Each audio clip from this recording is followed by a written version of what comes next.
And he comes from a very comfortable setting. He hasn't worked a day in his life like Amy says, and doesn't really know how to be an adult. Then there is this fight inside him.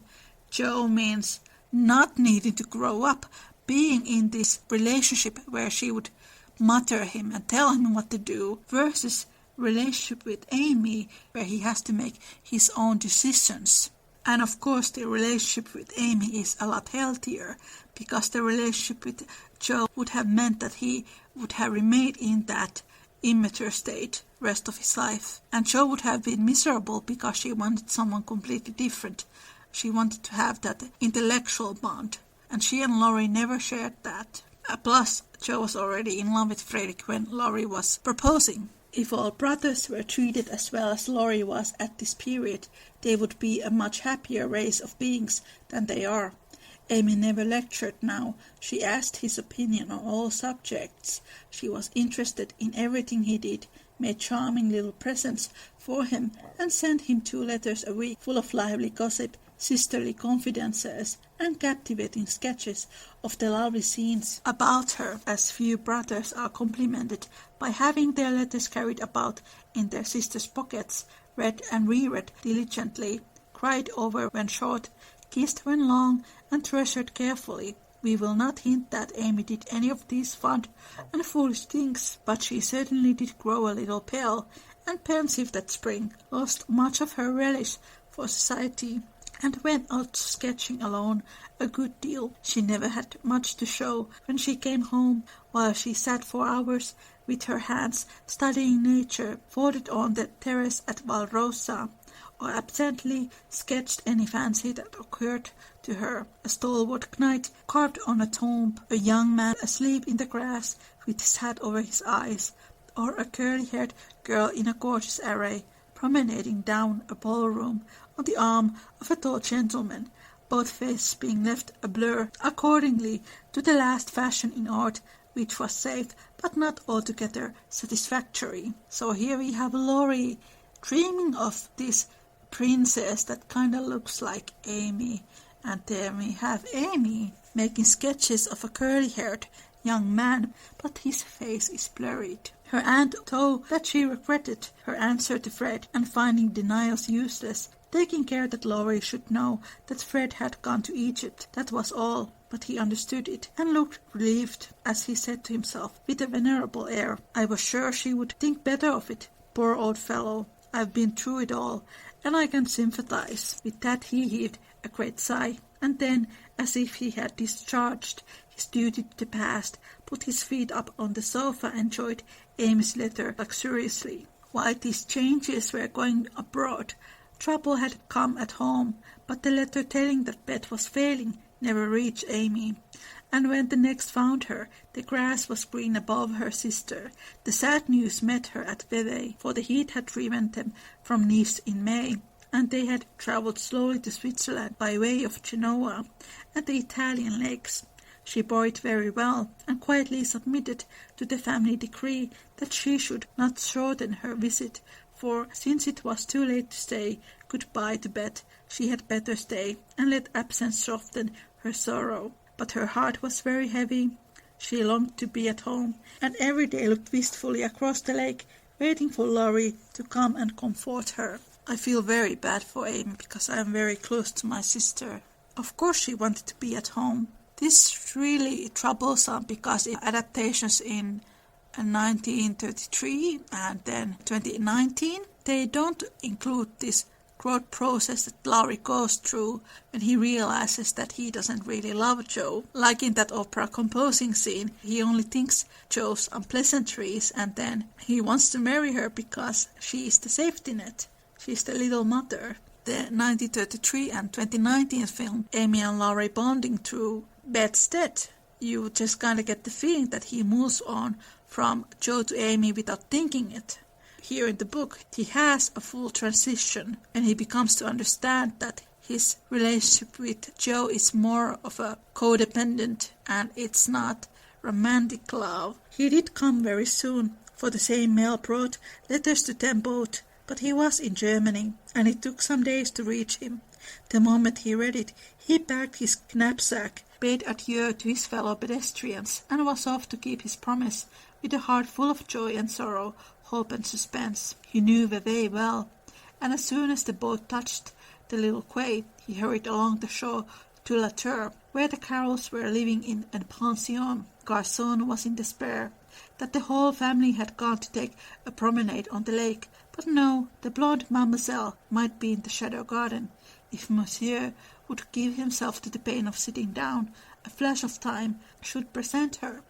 But monsieur could not wait even a flash of time, and in the middle of the speech departed to find mademoiselle himself. A pleasant old garden on the borders of the lovely lake, with chestnuts rustling overhead, ivy climbing everywhere, and the black shadow of the tower falling far across the sunny water. At one corner of the white, low wall was a seat, and here Amy often came to read or work, or console herself with the beauty all about her. She was sitting here that day, leaning her head on her wand, with a homesick heart and heavy eyes, thinking of Beth, and wondering why Laurie did not come.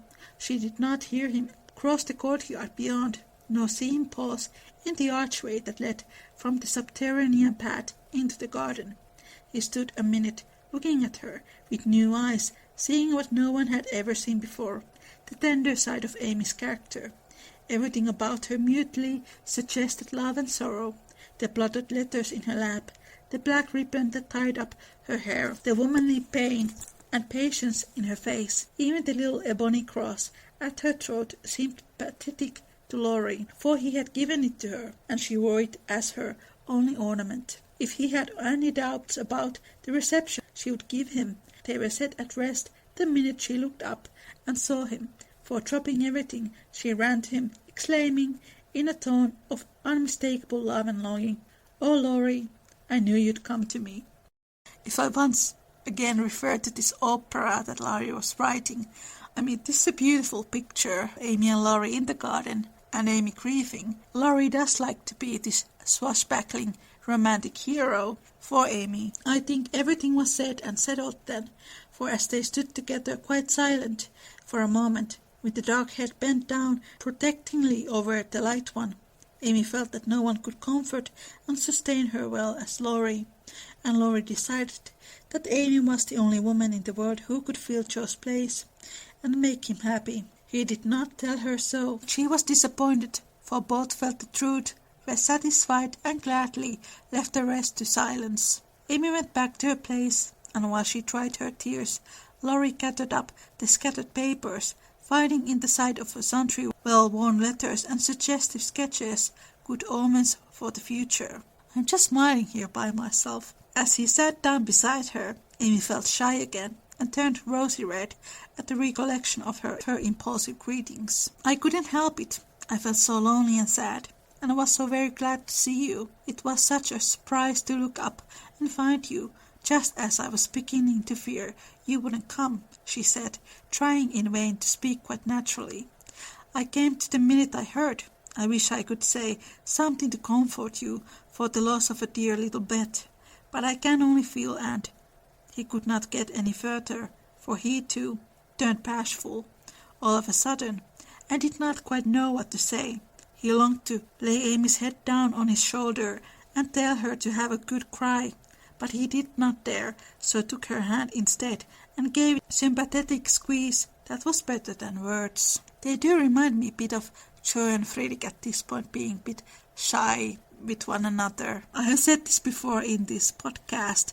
When part 2 of Little Woman was published, Louisa May Alcott, she got into a bit of a trouble because there are sexual undertones in the novel, in these relationships. Joe experiencing her sexual awakening with Fredrik, and obviously Amy and Laurie having romantic moments as well. "You don't need to say anything.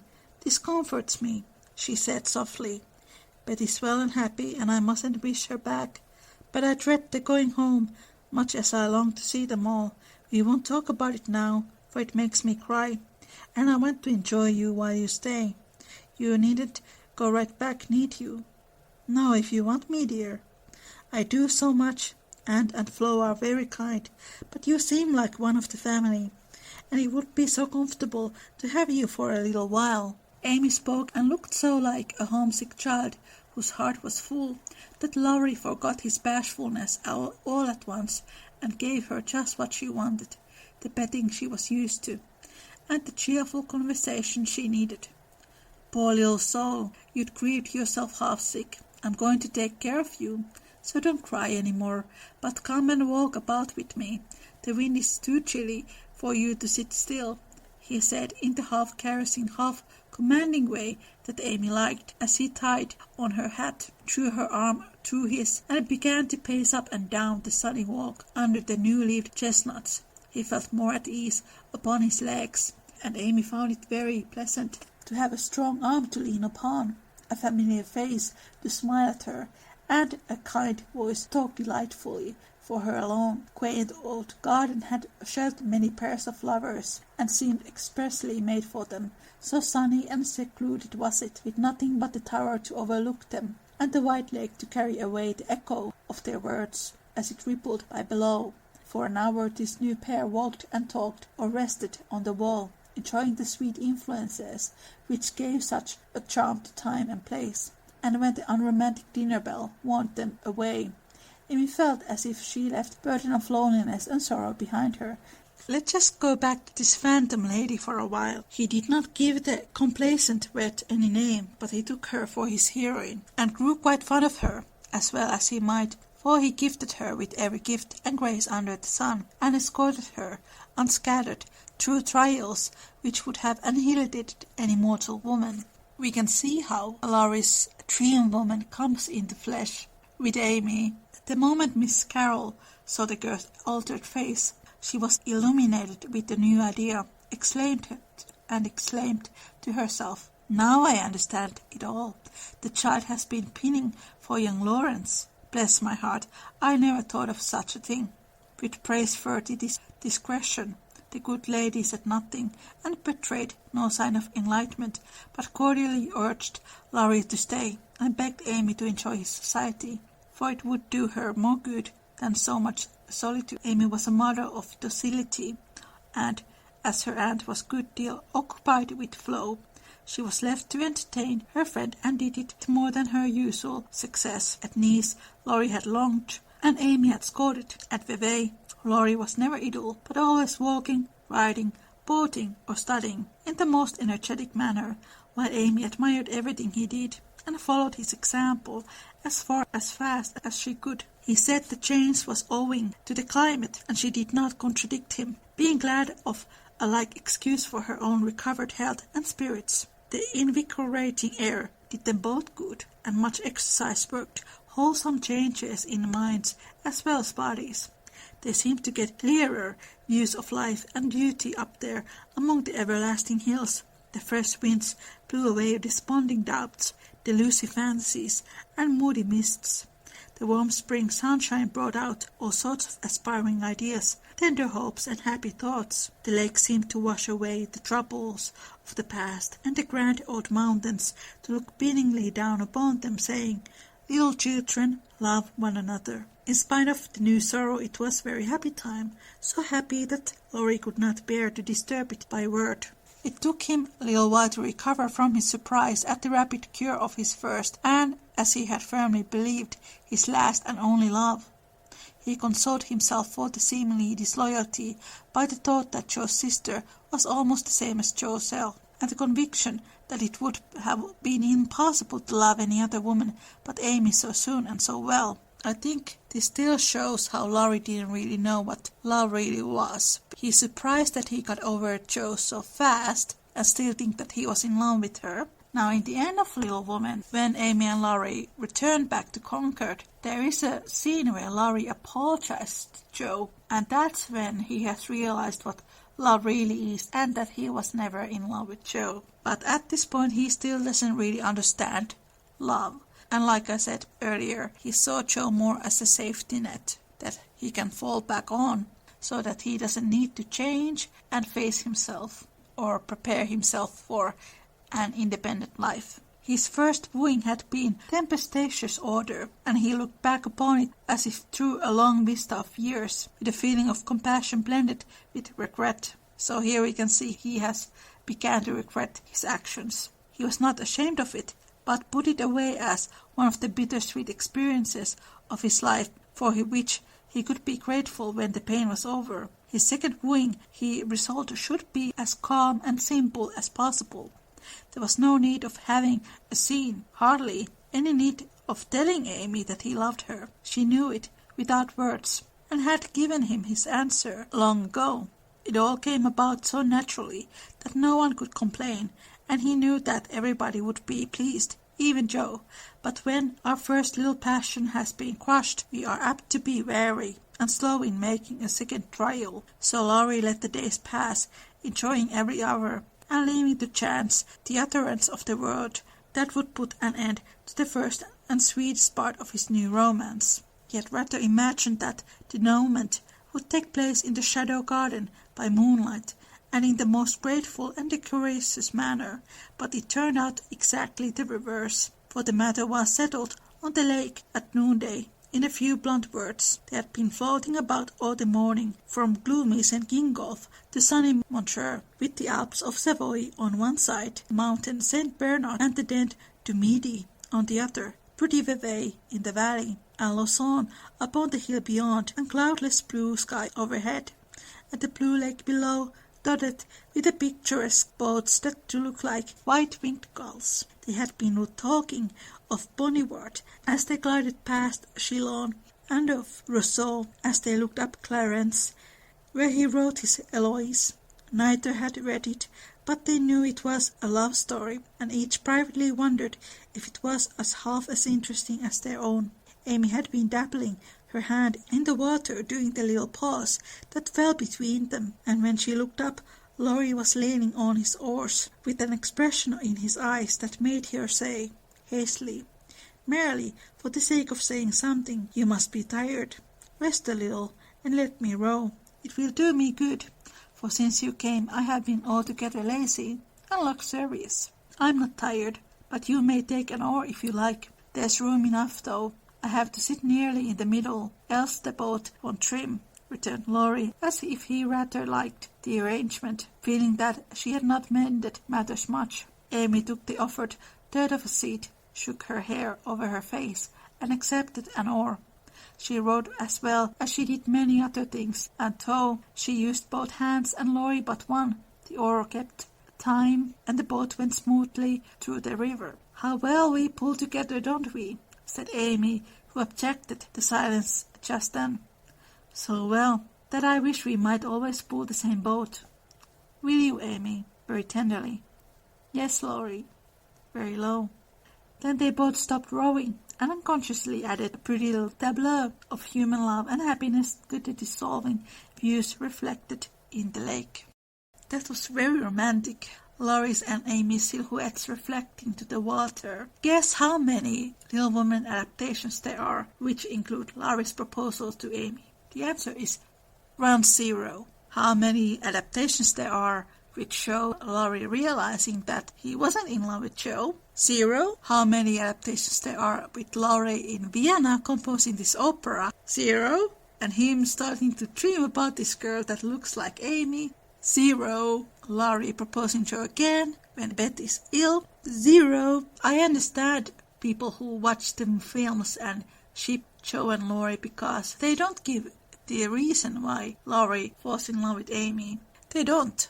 And it's really dismissive for the author. This is why I do this podcast. Laurie's proposal to Amy is very romantic, very sweet. This chapter does remind me the way Hannah says that Laurie is a weathercock, that his mood changes all the time. It is a very slow process that he grows and changes. And people say he's romantic because he's so passionate. He wants to marry Joe because he's so passionate. In the 19th century, this idea of being in this romantic misery, people considered that very romantic. That's why Goethe's books were very popular, and that's also why people find it romantic in Little Woman when Laurie is in this romantic misery. But then, every time when he thinks of Joe and marriage, he doesn't really think about Joe. It's always about him living in this sort of fairy tale fantasy.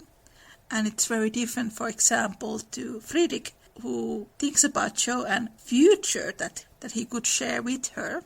But with Laurie, it was always a very idealized idea what love was. I really love that scene in Vienna because it shows how he doesn't really seem to understand what marriage is about when he is composing these operas. First he tries to put Jo into that opera, and then he laughs when he realizes that no, Jo is not that kind of a person. I need to conjure another type of character to be my leading lady. And then he's like, no, I must marry Jo. And it happens when he thinks about being her brother. But it also shows how dependable Laurie was on Jo's care for him, or that Jo would be this eternal mother figure for him. And she did kind of say it that way. I do like that Laurie comes to the realization that this opera thing is actually pretty silly, and this fairy tale woman is even sillier. When Friedrich thinks of future with Jo, Laurie begins to think that there might be a future with Amy, and it's very different to these idealized ideas what he had about Jo, because in the book there never are mentions that he dreams about a future with Jo, or that he thinks about what Jo likes, or what Jo wants, or what Jo needs. But then with Amy it's completely different. He sees her full reality. These were my thoughts about Amy and Laurie. My favorite Amy and Laurie are still in the 1978 series. To me that's the only one where you can clearly see how she has a very good influence on him and he to her. And I think in that version Laurie had a lot more fun time with Amy than he had with Jo. That's why I like them in that version especially. Thank you for listening. I hope you enjoyed this. Take care and make good choices. Bye. Thank you so much for listening. Link to the full episode, Laurie's proposal to Amy, deep analysis, is in the description. Take care and make good choices. Bye.